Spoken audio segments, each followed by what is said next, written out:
Hi friends, welcome to పల్లవి వంటిల్లు. ఈరోజు పెసరపప్పు పులగము ఎలా ప్రిపేర్ చేయాలో చూద్దామండి.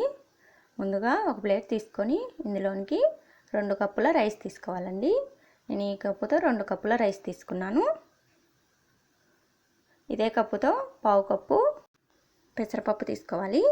మీరు పొట్టు పెసరపప్పు అయినా తీసుకోవచ్చండి. ఇప్పుడు ఇలా రెండింటిని కలుపుకొని మనం కొలత కోసం ఒక గిన్నెలోకి వీటిని వేసుకొని కొలుచుకోవాలండి. ఇలా కొలుచుకుంటే మనం రైస్ వండుకోనికి ఈజీగా ఉంటుంది. ఈ గిన్నెతో ఒక గిన్నె రైస్ అయ్యాయి. ఇప్పుడు మనం అన్నం వండుకునే ఒక పాత్ర తీసుకొని దీనిలోనికి ఈ రైస్ని వేసుకొని 2-3 సార్లు బాగా క్లీన్ చేసుకొని పెట్టుకోవాలి. ఇప్పుడు మనం కొలుచుకున్న గిన్నెతోనే ఒక గిన్నె బియ్యానికి 2 గిన్నెల వాటర్ వేసుకొని మూత పెట్టుకొని అరగంట వరకు పక్కకు పెట్టుకోవాలండి. అరగంట తర్వాత ఈ బియ్యంలో 1/2 స్పూన్ పసుపు వేసుకొని బాగా కలుపుకోవాలి. బియ్యాన్ని నానపెట్టుకోవడం వల్ల రైస్ అనేది సాఫ్ట్గా అవుతుంది.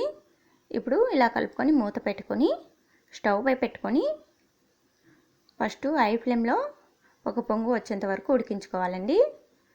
ఇలా ఒక పొంగు వచ్చాక మూత తీసుకొని ఒకసారి బాగా కలుపుకొని మంటని మీడియం ఫ్లేమ్లోకి పెట్టుకొని ఇలా మధ్య మధ్యలో కలుపుతూ ఉడికించుకోవాలి. అన్నం సగం ఉడికాక ఇప్పుడు టేస్ట్కి సరిపడినంత సాల్ట్ వేసుకోండి. సాల్ట్ చూసుకొని వేసుకోండి, మళ్ళీ చట్నీలో వేసుకుంటాం కదండి. ఇలా ఒకసారి బాగా కలుపుకొని మూత పెట్టుకొని ఈ వాటర్ అంతా ఇనికిపోయేంత వరకు మీడియం ఫ్లేమ్లో ఉడికించుకోవాలి. ఇలా ఉడికాక ఒకసారి మూత తీసుకొని చెక్ చేసుకోవాలండి అన్నం ఉడికిందో లేదో. ఇప్పుడు దీన్ని 2 నిమిషాలు మరోసారి మగ్గించుకోవాలి.